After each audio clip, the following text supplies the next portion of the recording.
Welcome back, Mission Driven Moms. I have a daughter who is a really gifted gymnast, and we've gotten thrown into this world, and she goes to all these meets and practices all the time, and it's really crazy. And as part of this gymnastics program that she's in, our gym happens to host meets. And there's 2 meets that they host, and one of them in particular is in our area, and as parents of the team athletes, we have to volunteer at these meets. And so, I don't know, a couple months ago, we had this particular meet, and I was supposed to volunteer over there, and I was supposed to sit at this table and not let people come through this specific door that I was sitting at, because that wasn't where you paid. And so I'm sitting outside. It's early morning. The meet hasn't started yet. I'm just kind of there making sure people don't come in this door. And the other mom that's supposed to sit at the table with me, she actually also happens to be on the board.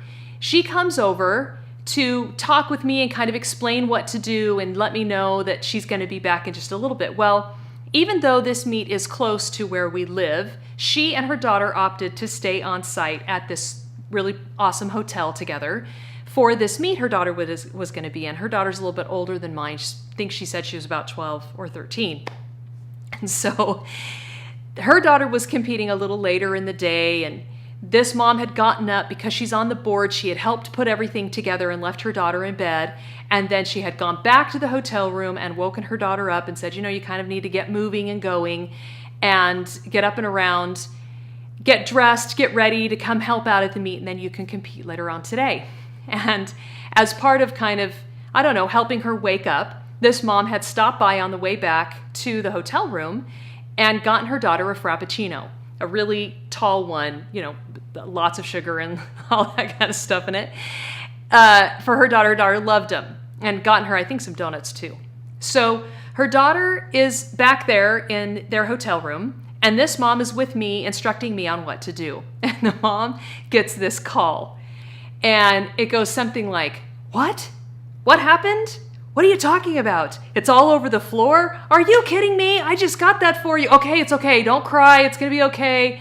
And so I don't know what's going on until she gets off the phone, and she's like, "Oh my heavens, I just went and got her this Frappuccino, and she loves them, and she had taken 2 sips, and she spilled the entire thing all over the hotel room floor. Luckily, it was in the bathroom area, so it's just on the tile, and she grabbed some towels, and she's cleaning them up or whatever." And then she says to me such an interesting thing. She says, "Do you think I should go get her another one because she's kind of crying and upset about it? Or do you think I should just let her have the consequence of not being careful enough and spilling this Frappuccino?" And I was like, I don't know, I guess. And I don't even remember if I offered my opinion or not. If I did, I would have said, well, she spilled it, so she can go without. She can eat something else. And I can't remember if I said anything or not. And the mom's like, "Yeah, I really should just, be tough, let her have this consequence, and she's upset with me, and she was being rude to me on the phone because of this and that, and she was telling me I need to go get her another Frappuccino right now because she's got to have that to wake up, and so I just think I'm going to let her have the consequence." I'm like, okay. She's like, "Okay, well, I need to go do some other things, and I'll come back in a little while, and you know what to do now, so you're all good to go." And then as she's kind of wandering away, I hear her make a phone call to a friend, and they're chatting about what's happened with her daughter. Well, I stay at this table, I'm doing my thing, and about, an hour and a half later, up walks this mom, and her daughter's with her. And her daughter has, guess what? You're right, a brand new Frappuccino in her hands that the mom called a dozen people to find out who wasn't there yet and had them stop over at Starbucks and get her daughter one and bring it to her and pay for it twice because this daughter was mad and upset that she'd lost her Frappuccino and she didn't want her to be upset on meet day or whatever. And then the most ironic thing of the whole event happened. The daughter and the mom walked over to the table. They chatted for a minute. The daughter took a couple sips of the Frappuccino, then she set it on the table next to me and she went inside the gym. She never drank any more of it. Literally had this much of that Frappuccino. And I have thought about this experience several times. because it unfortunately reminds me of myself. This mom pulled a classic rescuer move. Her daughter was playing the victim and wanted this accident to be somebody else's fault, and was upset with herself for dropping it and angry at her mom for not, initially wanting to rescue her. And the mom gave in. She taught the daughter the lesson: if you mess up, if you have a problem, I'm going to rescue you from your own mistakes and from your own problems. I remember a few years ago when we started learning all about this, I really had to look inside and recognize I really am a rescuer, and I've definitely gotten better at it, and don't do destructive things, but I definitely need improvement. And I realized that in our marriage, as well as with my children and in many of my relationships, I tend to the rescuer mode. I want to cushion the blow for people. I don't want them to experience the pain, but that's not always the best answer.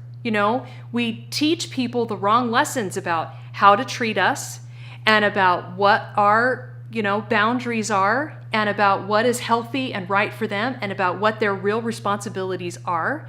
And we kind of debilitate them. We limit their growth through this behavior that we have, and I see it in a lot of other moms that I know. So I want to invite you to our Facebook Live training this week. We're going to talk about how to stop being a rescuer and what to do instead. And I'm going to introduce you to some really awesome things in terms of the drama cycle, and some introduction to boundaries, and some other awesome things that we're going to go over. And I'm going to present some material to you, and then we'll chat about it, do a Q&A afterward, and you can take some of that information. Some of this is in the MDM Academy that's launching this fall. Some of it probably won't make its way there. So make sure that you join me for this super valuable information that's been super duper helpful to me. Please pass it on and share it with others, because again, these Facebook Live trainings are only in the Mastermind Facebook group. And so your friends that want to join us are going to have to join the group first. So make sure to pass this on early and give them the opportunity to join the group in time so they can be on this Facebook Live. Thanks so much for being a part of the community. If you are not, please join. Please go grab The Mission Driven Life at themissiondrivenmom.com. Get your free copy of the book and read it and learn all about what we're doing here at The Mission Driven Mom. Thanks so much for watching, and remember to subscribe to the Facebook group to get on that live training with us this week.